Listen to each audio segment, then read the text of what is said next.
All right, so if you are rebuilding a dynasty team, whether it was an orphan or you're deciding to tear it all down, we've got another video for you to give you a couple rebuilding trade targets. That's Okay. right, baby. We've already done a part one. I'll try and link it if I remember, but it will definitely be at the end of this video for you to watch if you'd like as well. And it's on our page. We're going to give you 2 players each that we would be trading for and give reasons as to why. So I'll go first. Mine is Malik Willis. Okay. Community rank, according to crowdsourcing, he is quarterback 27. He's my quarterback 26. It's not all that off. So I'm not even presenting this as right now his value, doesn't meet the community's expectations. Yeah. But let me explain in a second. First, here are some ideas that you can explore for this player. As we always have to say, not all these deals will work.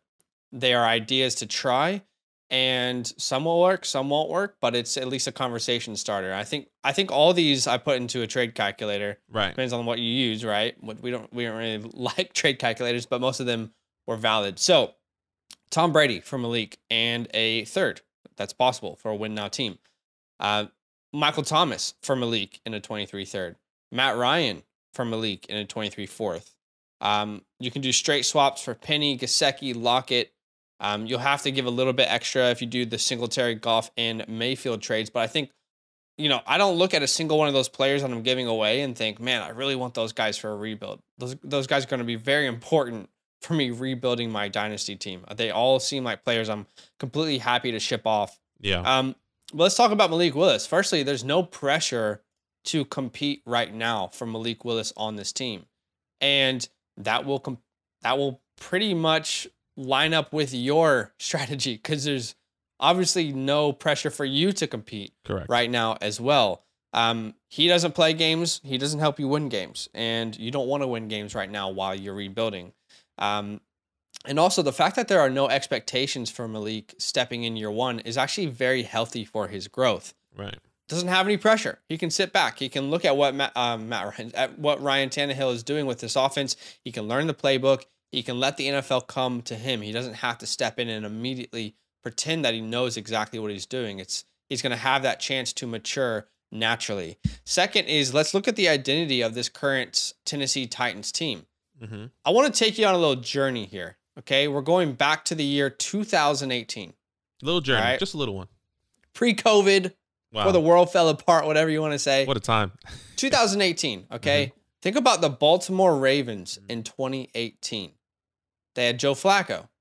Kind of reminds me of Ryan Tannehill here a little bit. Okay. They had Lamar Jackson, who was their backup. They just drafted. Kind of reminds me a little bit of Malik Willis. Different players, they can offer similar things. Right? Both teams lacked that solidified wide receiver. Now, I love Treylon Burks. I think he can develop into being that player. But more importantly, both teams were very good defensively. They might not have had the offensive power that they once had, but both teams were top 5 defenses. The Ravens made the playoffs that year, not really because of Joe Flacco. Joe Flacco struggled a lot, and then there was a swap out to Lamar Jackson. So with how good this defense is and how bad this division is, it wouldn't surprise me if this team is competing for the playoffs, just similarly to how the Ravens did. Now, I will say, obviously, there are way more question marks around Malik Willis's game right now than there were around Lamar Jackson. But just remember, when Lamar Jackson was drafted, there was a lot of question marks. A lot. And most people didn't have a first-round grade on him. Yeah. He fell to 30 or whatever it was. He was last pick in the first round, I'm pretty sure. Yeah, so there were a lot of question marks around him as well. Different question marks for each player. Now let's fast forward to 2020, okay? I want to take you to a different team. Wow. Talk to me. How about the Philadelphia Eagles? Ooh. Carson Wentz was the starter. We got Ryan Tannehill as the starter right now here in Tennessee. Who was the backup? Jalen Hurts. He was just drafted. We got Malik Willis as our backup right here in Tennessee. Questions at wide receiver again with that team. Disappointments for their starting quarterback. Same here with Ryan Tannehill. What happened in the playoffs? Carson Wentz did not perform for that team after the injury. Is Ryan Tannehill's job in jeopardy? I would say right now, no. But I don't feel like Carson Wentz's job was in jeopardy when they drafted Jalen Hurts. And Joe Flacco was a Super Bowl winner when they drafted Lamar Jackson. Okay. So what I'm trying to say is right now, it doesn't seem like Ryan Tannehill's job is in jeopardy. And that's okay for you if you own Malik Willis, because you don't need it to be right now. Okay. But think about if this team is struggling with Ryan Tannehill, okay, and they're still good defensively and they have a chance to make the playoffs, you add Malik Willis into this game plan, and now it's very confusing on how to stop this team. Okay. Just like what the Ravens did when they went from Flacco to Lamar. Right. Just like the Eagles did when they went from Wentz to Jalen Hurts. It's a different thing that people have to game plan for that they haven't seen. They haven't seen Malik Willis in the NFL. So with his athleticism, I think he could be thrusted into a role. I don't think it will happen, but regardless, it's a win-win for you. He either gets thrusted into a role or he gets to learn the entire year. And lastly, let's talk about his upside, what his upside could be in the NFL. If you look at his last 2 years at Liberty, he put up 1,800 rushing yards and 27 touchdowns. Okay, 27 touchdowns over the last 2 years on the ground. And then through the air, pretty respectable, 47 touchdowns, 18 interceptions. Definitely had a turnover problem. But like I said, Malik can offer something that Ryan Tannehill just simply can't. They are different players. And it's worth looking at Malik Willis and thinking, hey, this is someone who has a lot of question marks, but we could say the same thing about Jalen Hurts right now. And people have him as their quarterback 8. Yeah. Like, were my questions about Jalen Hurts answered this year as a passer? I don't think so. I think I have more questions, but that's not stopping anyone from drafting him. Yeah, because he's a really athletic quarterback. He's a leader. He's smart. So when I look at Malik Willis, I'm thinking to myself, I see the upside. There's a market right now that is very viable for me if I'm rebuilding. Yeah, and I think I could potentially have someone who can be a top 12 quarterback in multiple years if he gets a chance. And with his athleticism and the way that they can build a game plan around him, it's not crazy to think that he could be a starter at some point. So I think he's a good buy low. I don't think the price is too high. And if you're rebuilding, you can easily get rid of some win now assets to grab him. Okay. Yeah, I like Malik. I mean, we definitely got to see what's going to happen. Especially the team's in a weird place. They're kind of in a rebuild mode, but they're not. Yeah. You know, it's just it's awkward, but we just got to wait and see what happens. So my first player in a rebuild, which I believe is not risky, but I think a lot of the community will believe it is. I think the 2 players I am going to bring today could be risky in the community's eyes. But for me, is Devonta Smith.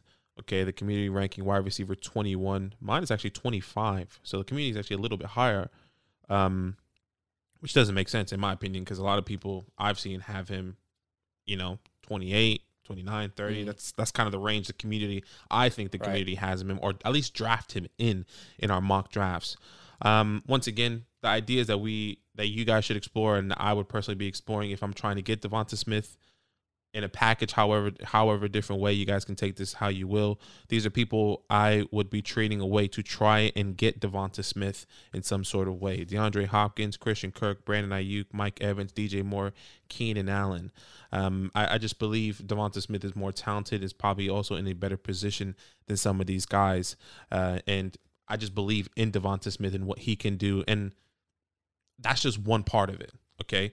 Because I know there's definitely 2 parts of what if Devonta Smith can really be a rebuild piece, because the big question is Jalen Hurts. Zach was talking about it just a little bit earlier. There's so many questions about Jalen. Is he a better is this offense really going to become a passing offense? I mean, they do the least in the NFL this past year. The question is, do you believe in Jalen Hurts? If you're not a Jalen Hurts believer, then you probably say this is a bad take already. I don't like it. Fair. But I'll give you the other side. If you don't believe in Jalen Hurts, why are you hesitant to also still invest if you believe that he's not going to be as successful in the NFL? Obviously, that's just hypotheticals. So let me just dive deep just a little bit in that hypothetical as well. If Jalen Hurts doesn't succeed this year, I think it's pretty clear, at least in my opinion, and I think also in the community's opinion, that he will no longer be on this team, or there will be question marks if they should move forward, which is a good window for you as the Devonta Smith owner. And this could be this year or the year after, in 2023 or 2024. whenever time they do get a quarterback. And if Jalen Hurts does great, that's good. You know, that's good for your team. Yeah. And now that's just one part. Now there's a second part. Now, A.J. Brown. Okay, how can A.J. Brown help? How is somebody of a caliber like A.J. Brown coming to this offense and helping Devonta Smith? I would personally say we did a video on year 2 breakout players, and Devonta Smith was on that list, and I kind of go into depth about that. But really, to sum it up, I believe A.J. Brown is going to take a lot of the attention away, and Devonta Smith is going to have a lot of opportunity to be more consistent in his route running, and maybe he'll probably be less efficient in targets, but in receptions, targets, but he'll be more efficient in receptions. I don't know if that really makes sense in your eyes, but the way I see it, he will be averaging 6 to 7 targets, and maybe a certain amount of yardage where maybe AJ Brown is getting all the touchdowns. Anyways, once again, go watch our year 2 players breakout. I explained a little bit better there. So once again, I know this take is already a little bit, well, I don't really like Jalen Hurts. Devonta Smith is talented. We can just go back to the Natty game right before he came out of college. I mean, he had 3 touchdowns, 200 plus yards before halftime. That's what Devonta Smith can do. That's what we've seen him do and what he is capable of doing. He just needs the opportunity to do that, and I do believe Jalen Hurts will give him the opportunity this year. There's already been reports that Jalen Hurts, just like every other quarterback in the NFL, has been working on his passing because that is something that they want to do. Another thing is, why would they trade a first-round pick, give a 4-year, $100 million contract extension to A.J. Brown, and say, you know what, we're just going to continue to be the first in rushing in the NFL or be last in passing in the NFL. I think they want to transition to a passing offense, which in my opinion is going to help Devonta Smith. I mean, I said this in the breakout. He finished wide receiver 30.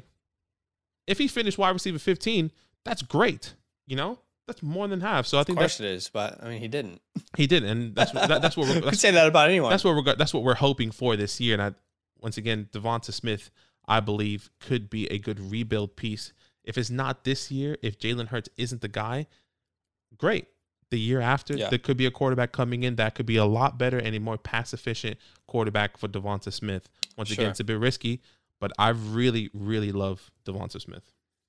Yeah, I think my hope kind of lies in the latter, if another quarterback comes in. Yeah. My issue is, like, just because you do something more doesn't mean it's good for the team. Like, for sure. They didn't pass a lot last year because Jalen Hurts was a very inefficient passer. Mm-hmm. So the idea that volume's going to fix it, to me, I'm just like, but I do believe in Devonta Smith's talent. So I'm not opposed to it. I'm surprised that his rank is that high. I was surprised as well because I don't even have him that high, but the community does. But they never draft him that high. Yeah. He's my wide receiver 28 right now. So it's a little bit high from what the community's perspective is. Yeah. All right. My second player is Trey McBride. Okay. Sugar Trey. So he's the community's tight end 14, excuse me. He is my tight end 14. Mm-hmm. Now, just to be clear, I still have a lot of reservations about him year 1 because we made a video about rookies who will struggle year 1, and Trey McBride was one of those players that I brought. I still feel that way, okay? I still feel like he's going to struggle year 1. Zach Ertz was great last year for Arizona, signs the 3-year extension. He was tied in 4 from week 6 to 18. He had 112 targets last year.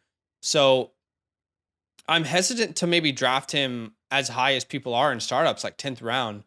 But if you're in a rebuild and you can trade for him, you don't really need him to produce year 1. And I'm going to tell you why his value won't dip here in a second, why this is a good investment. But here's some ideas that you can explore for this player. Again, I try to put these into trade calculator. I know you guys are obsessed with trade calculators, so I try to put these all in for you. Ideas that you can explore. Adam Thielen, Devin Singletary, Alexander Madison, Jared Goff, Alan Lazard, Tyler Lockett, Rashad Penny, all guys that you could potentially start a conversation with. And depending on the team needs, maybe you can get a deal done. Right. But let's talk about why Trey McBride, why it's good for him, his position right now. Okay, yes, he doesn't step into an immediate role, but I remember another tight end who was drafted right under Zach Ertz and was able to learn from him really well and currently is valued as a top 12 dynasty tight end. That tight end is Dallas Goedert. Dallas Goedert, right. Think about 2 years ago, you saw the Philadelphia Eagles draft Dallas Goedert. Actually, it was in 2018, excuse me. They drafted Dallas Goedert in round 2, okay? And then Goddard was mentored by Zach Ertz. And pretty much halfway through the season of him being drafted, he became a big factor of that offense. So Zach Ertz was a really good mentor for him. Now you have McBride drafted again in the 2nd round, and he's coming to a team again with Zach Ertz. By the way, PFF Draft Guide, I found this on Twitter. PFF Draft Guide, their comp for Trey McBride was Dallas Goedert pre-draft. So, right, makes sense. Maybe the Cardinals bought the PFF Draft Guide. Who knows? Maybe. But let's also talk about McBride's draft capital, his profile, and his quarterback play. Firstly, let's talk about Cole Kmet, because I want to take you on a little journey here as to why I don't think you can fail with this investment of Trey McBride. Okay, Cole Kmet was drafted in round 2 of 2020, same as McBride. Okay, now the week after Cole Kmet was drafted, crowdsourcing had him ranked as a tight end 28.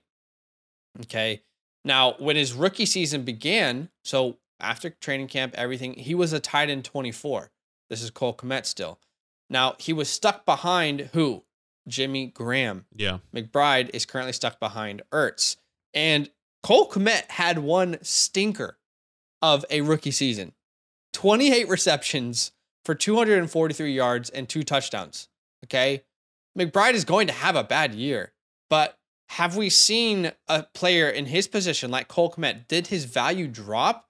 I mean, guys, 28 receptions, 243 yards and 2 touchdowns.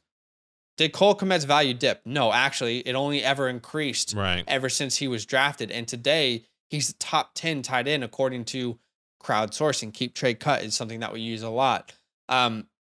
So we're talking here about Trey McBride, a young, talented tight end with draft capital, good quarterback play.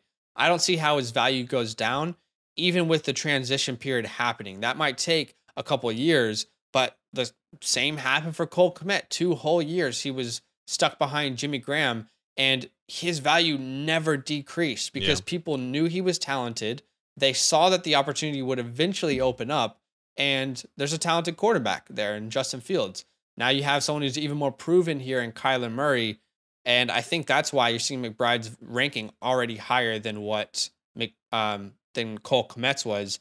So for me, when that transition happens, McBride is easily putting up top 5 to 7 seasons. You just need to be patient enough to wait it out. And it's a long game here, but I think it's really, McBride is, in my opinion, maybe one of the best rebuilding pieces I've told you to trade for when I think about it. So okay. Yeah, I like McBride. I think what's shaky about it is like that 3-year contract. No, I'm pretty sure they have it out after this year or the year after. Yeah. I mean, Jimmy Graham had a 2-year contract, 3-year contract, can't remember, but yeah, just gotta wait. Again, like you're not really wanting him to go off right now anyway. It's fine for you. So for sure. All right. Once again, I said I was bringing you some shaky players, and I think that's okay because, you know, when you're trying to rebuild, you either want some good foundations or you're going to make some shaky trades on players maybe you believe in or don't. For my second player is Kadarius Toney. Okay. Wide receiver 47, my wide receiver 40. Once again, these are some trade. 47 is a community rank. 47 community. Mine is 40. Wide receiver 40. Here are some ideas you can explore when you're trying to trade a Kadarius Toney in your community or in your home leagues. Brandon Cooks, DeAndre Hopkins, Brandon Ayuk, once again, Mike Evans, once again. And I did do a little trade, which was Darren Waller for Toney and McBride. You know, why don't you do something like that? Maybe you need to throw in a second there. You made that deal? No. I'm saying like I think that's a good trade because I saw that you had McBride on the list. I was like, you know, why not trade someone high caliber like Waller and get a Toney and a McBride for the long haul. The reason why this is a high risk is because, once again, kind of with the quarterback play, Daniel Jones, is he going to be more efficient this year? We've known all the reports coming in saying that they have done everything possible to ruin Daniel Jones' career. We've seen glimpses of him being better and glimpses of him being absolutely terrible. Okay, it's either Daniel Jones or a new quarterback. I'm a Giants fan. I'm really happy with either. Well, not really. If Daniel Jones is successful, fantastic. If he's not, let's move on, obviously. Yeah. What I really want you to invest in here is what this organization has done to rebuild this team and the organization itself, okay? Believe in what they are doing, because that's what I believe in as a Giants fan. I think a lot of people also kind of piggybacking off of that as well. I've talked to a lot of non-Giants fans, and they also said they loved Brian Daboll. They've seen what he's done, especially in Buffalo with Josh Allen. And that's not on a Daniel Jones standpoint. That's on a Kadarius Toney and what this offense is going and could be in the future.